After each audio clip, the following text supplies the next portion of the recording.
Hi నమస్తే welcome to Telugu tutor channel. So మనం 10వ తరగతి పాఠ్యపుస్తకాలను అయితే రివ్యూ చేస్తున్నాం. అందులో బయాలజీకి సంబంధించి ఇది 4th part and first lesson అయితే ఇప్పటివరకు అయితే 3 వీడియోస్ అయితే ఇవ్వడం జరిగింది. ఇప్పుడు నెక్స్ట్ వీడియో అయితే మనం ఇస్తున్నాం.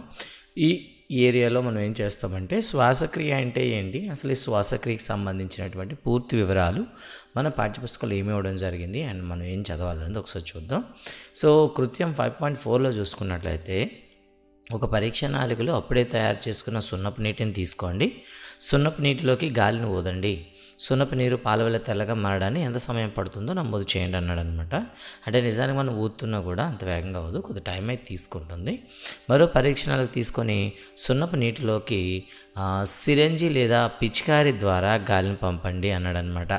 సిరంజి లేదా పిచికారి అంటే స్ప్రే మిషన్తో అనమాట. ఈసారి సున్నపు నీరు పాలవెల తెల్లగా మారడానికి ఎంత సమయం పట్టిందో చూడండి అనమాట. అంటే మనం విడిచే గాలిలో కార్బన్ డైఆక్సైడ్ పరిమాణం గురించి మనకు అందరూ తెలుసు. మనకి ఎక్కువగా ఉంటుంది కాబట్టి కాస్త పిచికారితో పోల్చుకుంటే కాస్త మనం ఊదినప్పుడు ఎక్కువగా అవుతుందన్నమాట. ఇక తర్వాత కృత్యం అదే 5.1లో కొంచెం పండరసం లేదా పంచదార ద్రావణం తీసుకొని ఈస్ట్ని కలపండి అన్నారు అనమాట. అంటే పంచదార ద్రావణం కొద్దిగా ఈస్ట్ కలిపి దానికి ఒంటి రంధ్రపు రబ్బర్ బిరడ బిగించాలి. ఓకేనా. అంతేకాకుండా దాని నుండి ఒక గొట్టం కూడాను దాని చివర బిగించి ఆ గొట్టం నుండి వచ్చే గాలిని సున్నపు నీటి ద్వారా పరీక్షణాల ద్వారా పంపించండి అన్నాడు అనమాట. అంటే తయారు చేసినటువంటి సున్నపు నీటిలోకి పంపించమన్నాడు. ఈసారి మనం ఏం గమనించామో ఒకసారి చూడండి అన్నాడు. అయితే సున్నపు నీరులో ఏ మార్పును గమనించారు, మరియు సున్నపు నీరు ఏ విధంగా మార్పు జరగడానికి ఎంత సమయం పడుతుందని అడిగాడు అనమాట. ముఖ్యంగా మనకి పిచికారి ద్వారా చేసిన దానికన్నా మనం ఊదేటప్పుడు తక్కువ టైం తీసుకుంటుంది. మనం ఊదిన దానికన్నా మనం ఏదైతే సరే ఇప్పుడు మనం ఈ పంచదార ద్రావణం నుండి వచ్చే వాయువుని పెడుతున్నాము, అంటే కిణ్వన ప్రక్రియ ద్వారా వచ్చే వాయువుని పెడుతున్నాము, అక్కడ ఇంకా తొందరగా పాల వల్ల తెల్లగా మారుతుందన్నమాట. ఈ ప్రక్రియను బట్టి మనకి ఏమవుతుందంటే మనకి కిణ్వన ప్రక్రియలో కార్బన్ డైఆక్సైడ్ రిలీజ్ అవుతుందని చెప్తారనమాట. అంటే గ్లూకోజ్ను లేదా పిండి పదార్థాలపైన ఈస్ట్ కణాలు అనేవి పనిచేసి కార్బన్ డైఆక్సైడ్ మరియు ఇథైల్ ఆల్కహాల్గా మారుస్తాయన్నమాట. గత విభాగంలో జంతువుల పోషణ గురించి మనం చర్చించాం. పోషణ విధానంలో తీసుకున్న ఆహార పదార్థాలు కణాల్లో వివిధ జీవక్రియలు జరగడానికి కావలసిన శక్తిని అందిస్తాయి. వివిధ జీవులు దీనిని వివిధ మార్గాల్లో చేస్తాయి. కొన్ని జీవులు ఆక్సిజన్ ఉపయోగించి గ్లూకోజ్ను పూర్తి స్థాయిలో కార్బన్ డైఆక్సైడ్ మరియు నీరుగా విచ్ఛిన్నం చేస్తాయి. కొన్ని జీవులు ఆక్సిజన్ ప్రమేయం లేని వేరే మార్గాలను అనుసరిస్తాయి. అన్ని సందర్భాల్లోనూ 6 కార్బన్ పరమాణు కలిగిన గ్లూకోజ్ అనేది మనకేమవుతుంది, విచ్ఛిన్నం 3 కార్బన్ పరమాణులు కలిగిన పైరువేట్లుగా విచ్ఛిన్నం కావడం మొదటి దశ. అంటే ఇక్కడ గుర్తుపెట్టుకోవాల్సిన విషయం ఏంటంటే ఆహారం అనేది కణాల్లోకి వెళ్ళిన తర్వాత ఆక్సిజన్ సమక్షంలో అది ఆక్సీకరణం చెందుతుంది. ఆక్సీకరణం చెందినప్పుడు ఏదైతే 6 కార్బన్ కణాలు ఉండేటటువంటి గ్లూకోజ్ ఏదైతే ఉందో 3 కార్బన్ అణువులు ఉండేటటువంటి పైరువేట్లుగా విడిపోతుందన్నమాట. ఇలా విడిపోయేటప్పుడే మనకేమొస్తుంది, మనకి శక్తి అనేది రిలీజ్ అవుతుంది. అయితే కొన్నిసార్లు ఆక్సిజన్ ఉండేటప్పుడు జరుగుతుంది, కొన్నిసార్లు ఆక్సిజన్ లేనప్పుడు జరుగుతుంది. ఆక్సిజన్ ఉండేటప్పుడు జరిగింది అనుకోండి, అప్పుడు ఏమవుతుంది, పూర్తిగా కార్బన్ డైఆక్సైడ్ మరియు నీరుగా విడిపోతుంది. ఒకవేళ అంటే ఆక్సిజన్ లేదనుకోండి, అప్పుడు ఏమవుతుంది, సో ఆ ఆక్సిజన్ లేకపోతే ఏమవుతుంది, ఇథనాల్ మరియు కార్బన్ డైఆక్సైడ్లుగా మారవచ్చు. ఈ ప్రక్రియ ఈస్ట్లో కిణ్వనం జరిగేటప్పుడు జరుగుతుంది. అంటే ఆక్సిజన్ లేని సమక్షంలో గ్లూకోజ్ అనేది 2గా విడగొట్టడం జరుగుతుంది. ఈ ప్రక్రియను మనం ఏమంటాం, కిణ్వనం అంటాము. ఈ ప్రక్రియ చేసే జీవి ఏదంటే ఈస్ట్ అంటాం. ఈ ప్రక్రియ వాయు అంటే ఆక్సిజన్ లేనప్పుడు జరుగుతుంది, కావున వీటిని అవాయు శ్వాసక్రియ అంటారు. ఓకేనండి. అవాయు శ్వాసక్రియ అంటే ఏమిటి, ఆక్సిజన్ లేని సమక్షంలో గ్లూకోజ్ అనేది విచ్ఛిన్నం కావడం. ఆక్సిజన్ ఉపయోగించుకొని పైరువేట్ విచ్ఛిన్నం కావడం మైటోకాండ్రియాలో జరుగుతుంది. అయితే జీవుల్లో మనం జనరల్గా చెప్పుకునేటప్పుడు ఆక్సిజన్ ఉండే సమక్షంలో ఇది ఎక్కడ జరుగుతుందంటే కణాల్లో ఉండేటటువంటి మైటోకాండ్రియాలో జరుగుతుంది. అందుకే మైటోకాండ్రియాలను ఏమని పిలుస్తాము, కణశక్తి గ్యారెల్ అని పిలుస్తాం అనమాట. ఈ విధానంలో 3 కార్బన్ అణువులు కలిగిన పైరువేట్ విచ్ఛిన్నం చెంది 3 కార్బన్ డైఆక్సైడ్ అణువులను ఇస్తుంది. నీరు మరొక ఉత్పత్తి వాయువు సమక్షంలో అంటే ఆక్సిజన్ సమక్షంలో ఈ ప్రక్రియ జరుగుతుంది కాబట్టి దీన్ని వాయు సహిత శ్వాసక్రియ అంటారు. ఆక్సిజన్ ఉండేటప్పుడు జరిగేటప్పుడు మనకేమవుతుంది, 3 కార్బన్ డైఆక్సైడ్ అణువులు నీటి ఆవిరి ఏర్పడుతుంది. అయితే ఇది ఆక్సిజన్ సమక్షంలో జరుగుతుంది కాబట్టి దీన్ని ఏమని పిలుస్తాం, వాయు సహిత శ్వాసక్రియ అంటాము.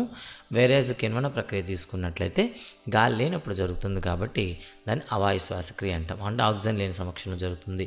శ్వాసక్రియలో విడుదలైన శక్తి కంటే వాయు సహిత శ్వాసక్రియలో చాలా ఎక్కువ మొత్తంలో, చూడండి, అవాయు శ్వాసక్రియలో విడుదలయ్యే శక్తితో పోల్చుకుంటే వాయు సహిత శ్వాసక్రియలోనే ఎక్కువ శక్తి విడుదలవుతుందన్నమాట. కొన్ని సమయాల్లో మన కండరాల్లో ఆక్సిజన్ లేనప్పుడు వేరే మార్గంలో పైరువేటు విచ్ఛిన్నమవుతుంది. అయితే మన శరీరం అనేది ఎక్కువగా పనిచేస్తున్నాం అనుకోండి, సో ఎక్కువ శక్తి విడుదల చేయాల్సి వస్తుంది. అంటే ఎక్కువ ఆహారం అనేది గ్లూకోజ్ అనేది విచ్ఛిన్నం చేయాల్సి వస్తుంది. అలాంటప్పుడు మన శరీరంలో ఉండే ఆక్సిజన్ అనేది సరిపోదు. అలాంటప్పుడు ఏమవుతుంది అంటే మన శరీరంలో కూడాను ఏమవుతుంది, కిణ్వన ప్రక్రియ మాదిరిగానే మరో విధంగా విచ్ఛిన్నం జరుగుతుంది. ఇక్కడ పైరువేటు 3 కర్బన పరమాణువులు కలిగినటువంటి లాక్టిక్ ఆమ్లంగా మార్చబడుతుంది. ఇక్కడ ఏమవుతుంది, సఫిషియంట్ ఆక్సిజన్ లేనప్పుడు మనకేమవుతుంది, లాక్టిక్ ఆమ్లంగా మారిపోతుంది అనమాట. ఇలా ఆకస్మిక కృత్యాల వల్ల మన కండరాల్లో లాక్టిక్ ఆమ్లం ఏర్పడి కండరాలు పట్టేయడానికి కారణమవుతుంది. అంటే ఎప్పుడైతే మజిల్స్లో మనకి లాక్టిక్ యాసిడ్ ఎక్కువ పేరుకుపోయిందో వెంటనే ఏమవుతుంది, కండరాలు అనేవి నొప్పి పెట్టడం జరుగుతుంది. దాన్నే మనం అలసిపోవడం అంటాం, కండరాలు పీకడం అంటాం, ఇలా మనం మాట్లాడుకుంటుంటాం.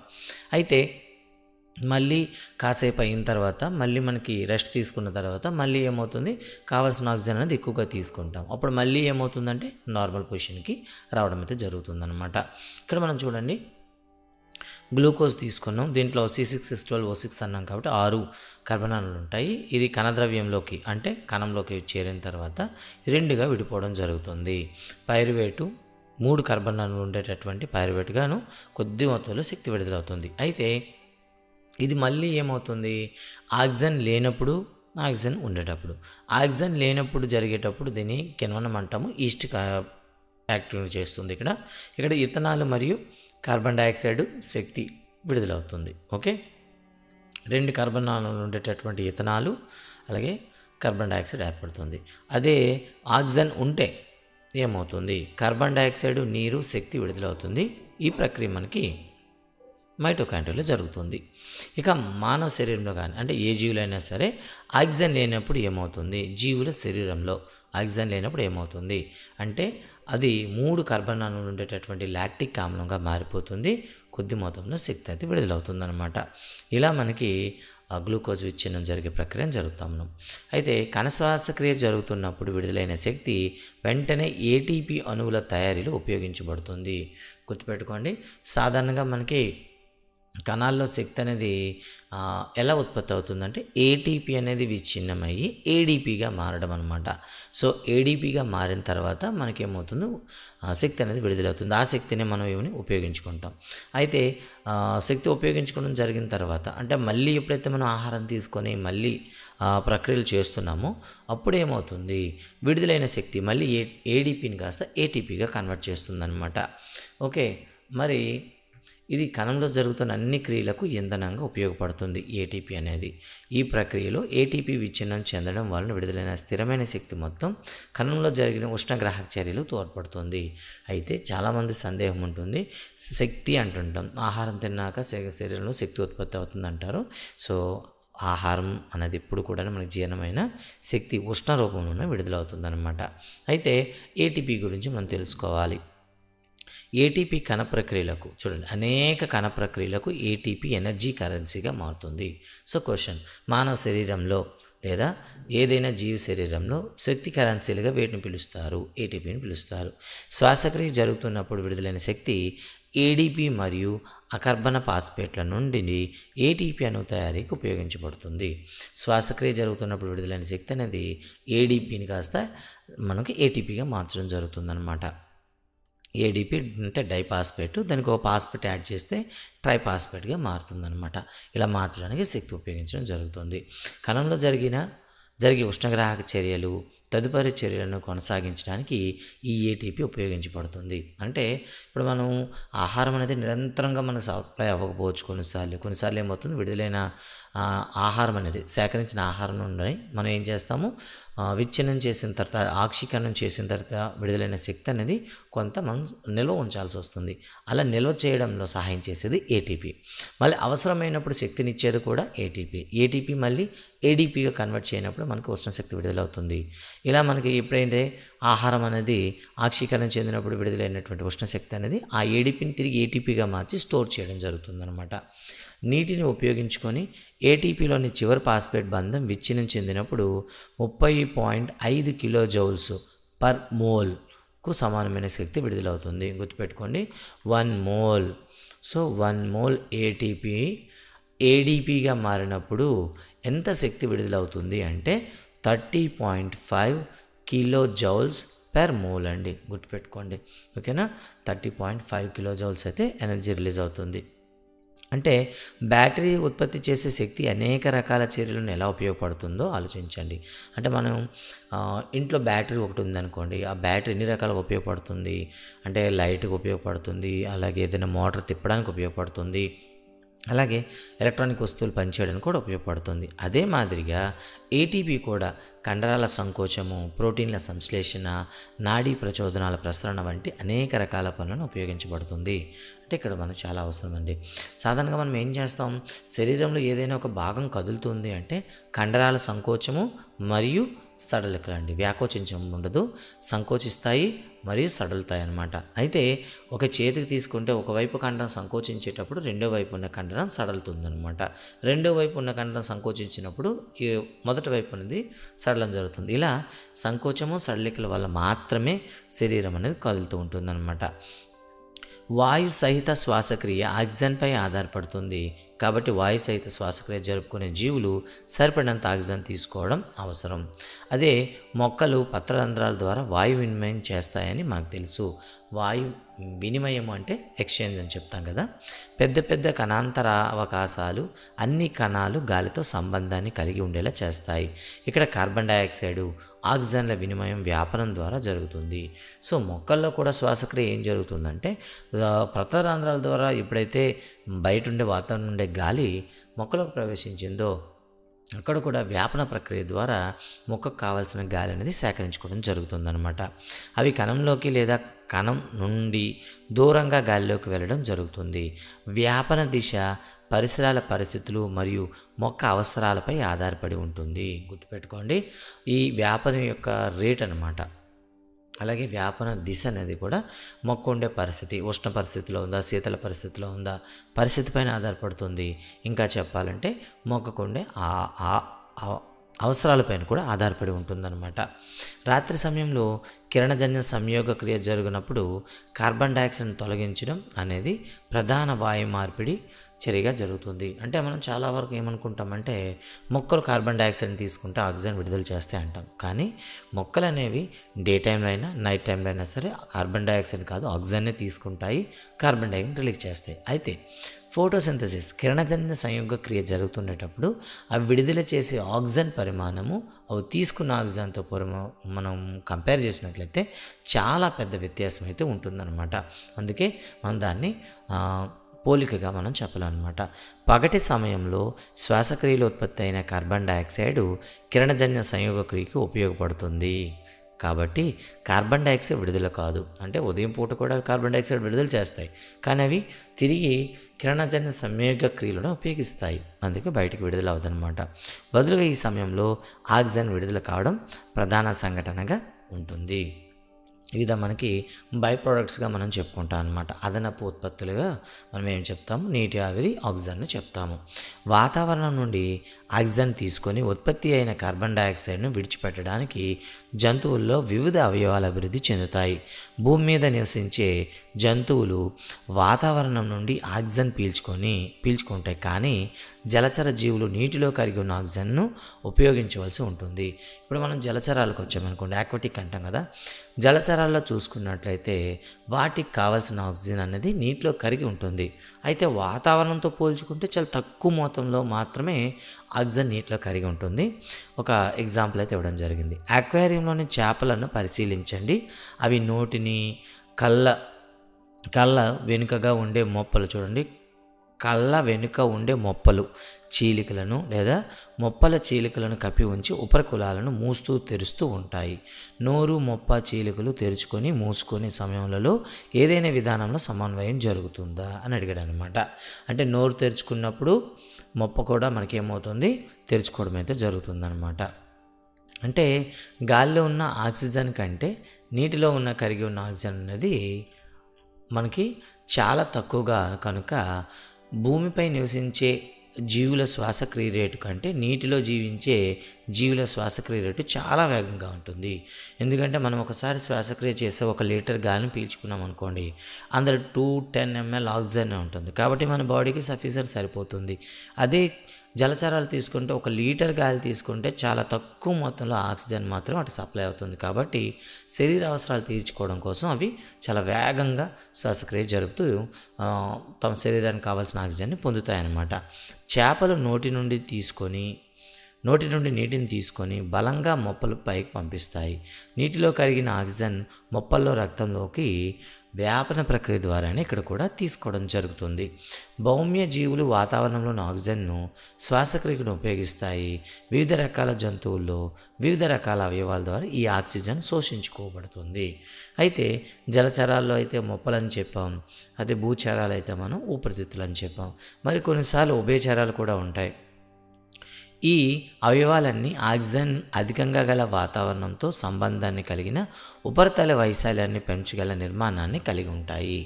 ఉపరితల వైశాల్యం పెంచగలిగే నిర్మాణం ఉండడం వల్లే అవి తేలిగ్గా ఏమవుతాయి, ఎక్కువ ఆక్సిజన్ని వ్యాపన ప్రక్రియ ద్వారా పొందగలుగుతాయి. ఆక్సిజన్ మరియు కార్బన్ డైఆక్సైడ్ మార్పిడి ఈ ఉపరితల ద్వారా జరగాలి. కాబట్టి ఈ ఉపరితలం చాలా పలుచగా సున్నితంగా ఉంటుంది. వ్యాపన ప్రక్రియ జరగాలంటే చర్మం అంటే ఏదైతే ఉందో ఉపరితలం చాలా పలుచగా ఉండాలి, తేలిగ్గా వాయువు లోపల ప్రసరించేటట్లు ఉండాలి. కాబట్టి శ్వాసక్రియలో ఉండే అవయవాలన్నీ కూడాను చాలా సున్నితంగా ఉంటాయి. ఈ ఉపరితలాన్ని రక్షించడానికి దానికి శరీరం లోపల ఉంచబడతాయి. కాబట్టి ఇంత సున్నితమైనవి ఎప్పుడు కూడా శరీరం అంతర్భాగంలోనే ఉంటాయి. కాబట్టి ఈ ప్రాంతానికి గాలిని తీసుకెళ్లే మార్గాలు కూడా ఉండాలి. అదనంగా ఎక్కడైతే ఆక్సిజన్ శోషించుకోబడుతుందో ఆ ప్రాంతంలో గాలి లోపలికి మరియు వెలుపలకు తరలించడానికి ఒక యంత్రాంగం అయితే ఉండాలి. అంటే ఈ గాలి అనేది అవయవాలకు తీసుకెళ్ళాలి, అవయవాల నుండి వెనక్కి తీసుకురావడానికి ఒక ప్రత్యేకమైన నిర్మాణం అయితే ఉండాలి. ఇక మానవ శరీరంలో చూసుకుందాం. మానవుల్లో నాసికా రంధ్రాల ద్వారా గాలి శరీరంలోకి తీసుకోబడుతుంది. నాసికా రంధ్రంలోని గాలి వెళ్ళే మార్గంలో ఉండే వెంట్రుకలు గాలిని వడపోస్తాయి. అంటే మానవ నాసికా రంధ్రాల్లో మనకి వెంట్రుకలు అయితే ఉంటాయి. ఇవి ఏం చేస్తాయంటే మనం పీల్చుకున్న గాలిలో ఉండేటటువంటి దుమ్ము ధూళి కణాలని ఫిల్టర్ చేస్తాయి, వడబోస్తాయి. గాలి వెళ్ళే మార్గంలో ఈ ప్రక్రియ జరగడానికి సహాయపడే శ్లేష్మ పొర కూడా ఉంటుంది. ఇక్కడ నుండి గాలి కంఠం ద్వారా ఊపిరితిత్తులకు చేరుతుంది.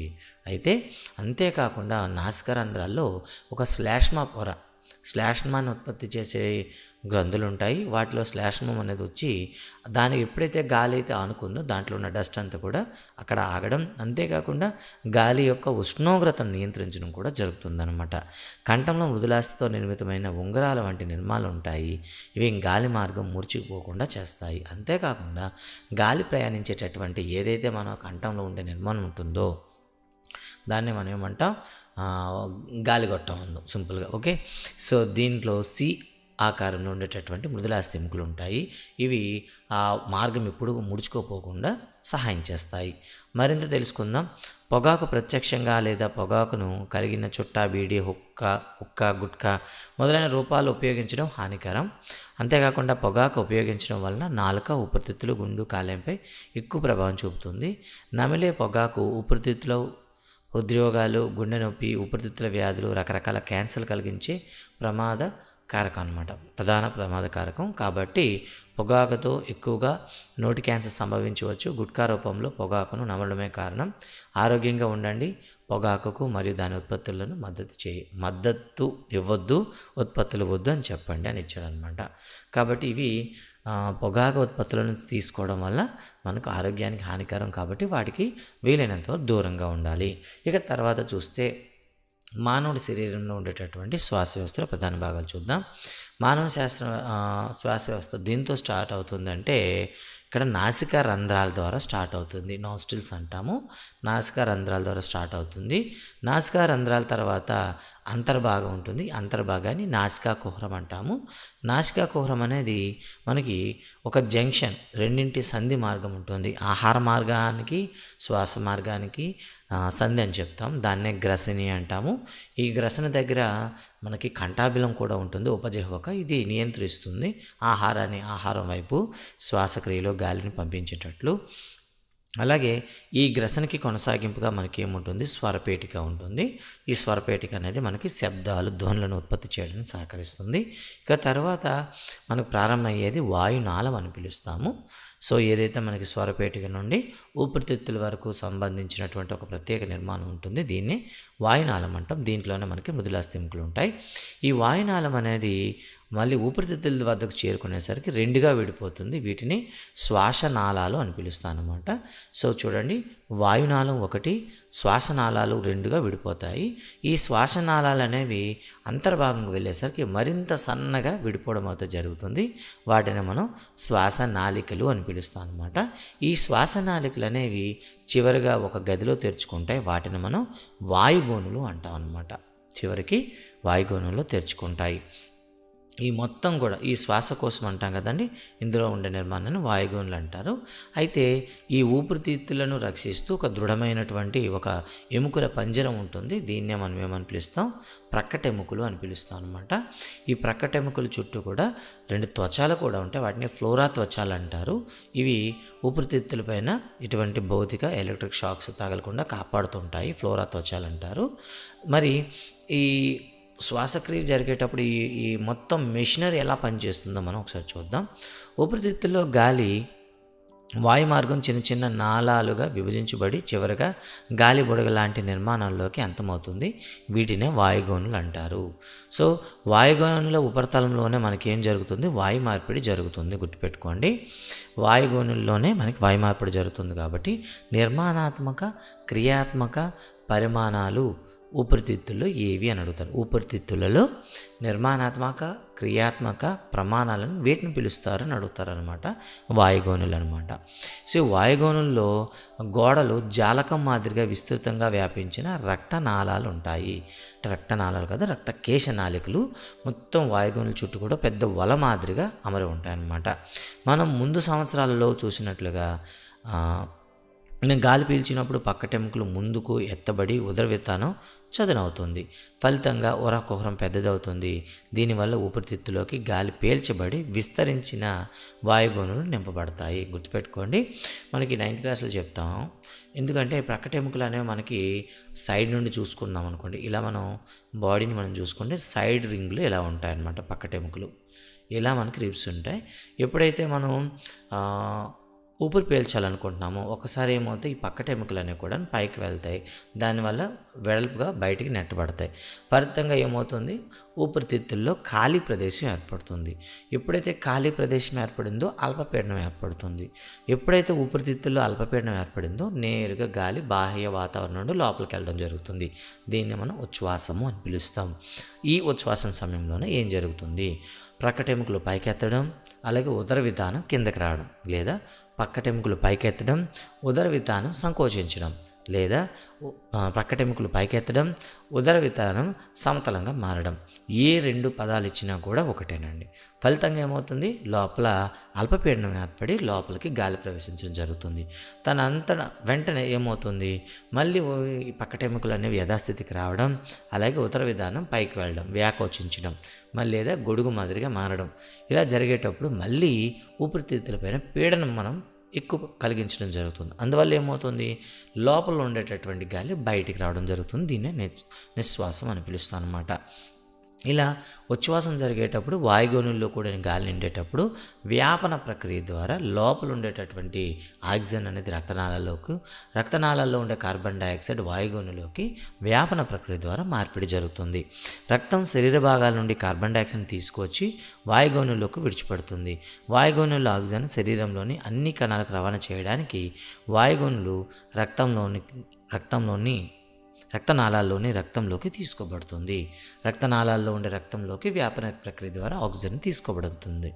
శ్వాస వలయంలో గాలి పీల్చుకోవడం వదలడం జరుగుతూ ఉంటుంది. ఊపిరితిత్తుల్లో ఎల్లప్పుడూ కొంత పరిమాణం మిగులు గాలి ఉంటుందన్నమాట. తద్వారా ఆక్సిజన్ శోషించబడి మరియు కార్బన్ డైఆక్సైడ్ విడుదల చేయడానికి కొంత సమయం పడుతుంది అని చెప్పడనమాట. అంటే మనకి ఇది సైకిల్ అనమాట, కంటిన్యూగా ఒకసారి జరగదు. తీసుకున్నది మొత్తం సర్క్యులేట్ అవ్వాలి, రిటర్న్ రావాలని టైం పడుతుంది. కాబట్టి శ్వాసక్రియలో జరిగేటప్పుడు ఈ వాయు మార్పిడి అనేది కొంత టైం అయితే తీసుకుంటుంది. జంతువుల శరీర పరిమాణం పెద్దదిగా ఉండేటప్పుడు శరీరంలో అన్ని భాగాలకు ఆక్సిజన్ పంపిణీ వ్యాపన పీడనం ఒకటే మాత్రమే సరిపోదు. అంటే వ్యాపన ప్రక్రియ ద్వారా మానవ శరీరంలో కానీ గాలిని పంపించాలంటే కొన్ని ఏళ్ళ పడుతుంది. దానికి బదులుగా శ్వాస వర్ణకాలు, గుర్తుపెట్టుకోండి, శ్వాస వర్ణకాలు పిగ్మెంట్స్ అంటాం, ఊపిరితిత్తుల్లోని గాలి నుండి ఆక్సిజన్ గ్రహించి ఆక్సిజన్ తక్కువగా ఉన్న కణజాలాలకు తీసుకువెళ్ళి విడుదల చేస్తాయి. ఇలా రక్తంలో మనకి ఉండే ఒకే ఒక పిగ్మెంట్ పేరు ఏంటంటే హిమోగ్లోబిన్ అంటాం. ఈ హిమోగ్లోబిన్ ఏం చేస్తుందంటే మనకి ఆక్సిజన్ని క్యారీ చేసి ఏ కణాల్లో అయితే ఆక్సిజన్ అనేది తక్కువగా ఉందో అక్కడికి సప్లై చేయడం జరుగుతుంది. ఇది ఆక్సిజన్తో బంధాన్ని ఏర్పరచుకోగల సామర్థ్యం అత్యధికంగా కలిగి ఉంటుంది. ఈ వర్ణకం ఎర్ర రక్త కణాలలో ఉంటుంది. ఆక్సిజన్ కంటే కార్బన్ డైఆక్సైడ్ నీటిలో ఎక్కువగా కరుగుతుంది. అందువల్ల మన రక్తంలో కరిగిన రూపంలో ఇది ఎక్కువగా రవాణా చేయబడుతుంది. అంటే కార్బన్ డైఆక్సైడ్ అనేది నీటిలో కరిగే లక్షణం ఉంటుంది. కాబట్టి రక్తంలో కార్బన్ డైఆక్సైడ్ కరిగిపోయి రక్తంలో ఉండేటటువంటి కార్బన్ డైఆక్సైడ్ అనేది ఊపిరితిత్తులకి సరఫరా చేయడం జరుగుతుందన్నమాట. ఓకే, తర్వాత పొగ తాగడం ఆరోగ్యానికి హానికరం అంటూ మళ్ళీ ఇవ్వడం జరిగింది. ప్రపంచంలో మరణాలు గల సాధారణ కారణాలలో ఊపిరితిత్తుల క్యాన్సర్ ఒకటి. సాధారణంగా మానవులు అంటే ప్రపంచంలో చనిపోతున్న మనుషులను చూసుకుంటే ఎక్కువ మంది ఈ లంగ్స్ క్యాన్సర్తోనే చనిపోతున్నారట. శ్వాసనాళం పైభాగంలో చిన్న వెంట్రుకల వంటి శైలికలు అనేక నిర్మాణాలు కలిగి ఉంటాయి. ఇవి పీల్చుకునే గాలిలోని సూక్ష్మక్రిములు, ధూళి మొదలైన హానికరమైన రేణులను వడపోసి తొలగిస్తాయి. ధూళి, పొగ మరియు ఇతర హానికర రసాయనాలు ఊపిరితిత్తులు ప్రవేశించి సంక్రమణం, దగ్గు మరియు ఊపిరితిత్తుల క్యాన్సర్కు కారణమవుతాయి. అయితే ఏదైతే మనకి పొగ తాగడం వల్ల ఈ పొగలో ఉండేటటువంటి హానికరమైనటువంటి కణాలు కావచ్చు, అంశాలు కావచ్చు, శరీరంలోకి ప్రవేశించి అంటే ఆ మార్గాల్లో ప్రవేశించి అక్కడ సంక్రమణం అంటాం. అంటే వ్యాధికారిక బ్యాక్టీరియాలు, సూక్ష్మజీవులను ఏం చేస్తాయంటే మిగతా శ్వాస అవయవాలకి అవి ఆపాదించడం జరుగుతుందన్నమాట. అందువల్ల మనకి ఎక్కువ రోగాలు వచ్చే అవకాశం ఉంటుంది. కాబట్టి మనం వాటిని నియంత్రించాలి. ఇక వాయుగోనితలం విస్తరిస్తే అది 80 చదరపు మీటర్ల ప్రాంతాన్ని ఆక్రమిస్తుంది. అంటే ఒక వ్యక్తి యొక్క ఊపిరితిత్తులో నుండి వాయుగోనులన్నీ విడదీసి ఒక చదునుగా చేస్తే 80 చదరపు మీటర్లు వస్తుందట. మీ శరీర ఉపరితలం వైశాల్యం ఎంత ఉంటుందనుకుంటున్నారు? వాయువుల వినిమయం జరగడానికి విస్తారమైన తలం లభించడం వల్ల వాయు వినిమయం ఎంత ప్రభావితంగా జరుగుతుందో ఆలోచించండి. అంటే మన ఊపిరితిత్తులు చూసుకుంటే ఒక చిన్న గదిలో బంధించబడి ఉంటుంది. కానీ ఆ బంధించిన ప్రాంతంలోనే వాయు మార్పిడి జరగాలంటే చాలా కష్టం. అందుకే అంతర్భాగంలో ఎక్కువ ప్రాంతం విస్తరించేలాగా వాయుగోనులు అనేవి పల్చగా ఉండి ఉపరితల వైశాల్యం పెంచడం వల్ల మనకి వాయు వినిమయం అనేది తేలిగ్గా జరుగుతుందన్నమాట. ఇక దీనిపైన కొన్ని ప్రశ్నలు అయితే ఇవ్వడం జరిగింది. అలాగే ఆక్సిజన్ శరీరంలోని ఆక్సిజన్ రవాణా వ్యాపనం ద్వారానే జరిగితే మన ఊపిరితిత్తుల నుండి ఆక్సిజన్ అణువు కాలి వేళ్ళకు వెళ్ళటకు 3 సంవత్సరాల కాలం పడుతుంది. గుర్తుపెట్టుకోండి, మానవ శరీరంలో కానీ శ్వాస వ్యవస్థ లేకపోతే వ్యాపన ప్రక్రియలోనే జరగాలనుకుంటే కాలు వరకు గాలి వెళ్ళడానికి, ఆక్సిజన్ వెళ్ళడానికి 3 సంవత్సరాలు పడుతుందన్నమాట. మనకు హిమోగ్లోబిన్ ఉండడం నీకు ఆనందంగా ఉంది కదా అని అడిగాడు అనమాట. అంటే మానవ శరీరంలో హిమోగ్లోబిన్ ఉండడం వల్ల మనం చాలా హ్యాపీగా ఉన్నాం కదా అని క్వశ్చన్ వేశాడనమాట. ఇదండి శ్వాసక్రియకు సంబంధించినటువంటి మొత్తం విశేషం. ఇక తర్వాత వీడియోలో మనం మానవ శరీరంలో రవాణా వ్యవస్థ ఏ విధంగా జరుగుతుంది, అదేవిధంగా విసర్జన వ్యవస్థ ఏ విధంగా పనిచేస్తుందని తర్వాత వీడియోలో చూద్దాం. సో వీడియో మీకు నచ్చినట్లయితే లైక్ చేయండి, మీ మిత్రులందరికీ షేర్ చేయండి. Thank you very much. జై హింద్.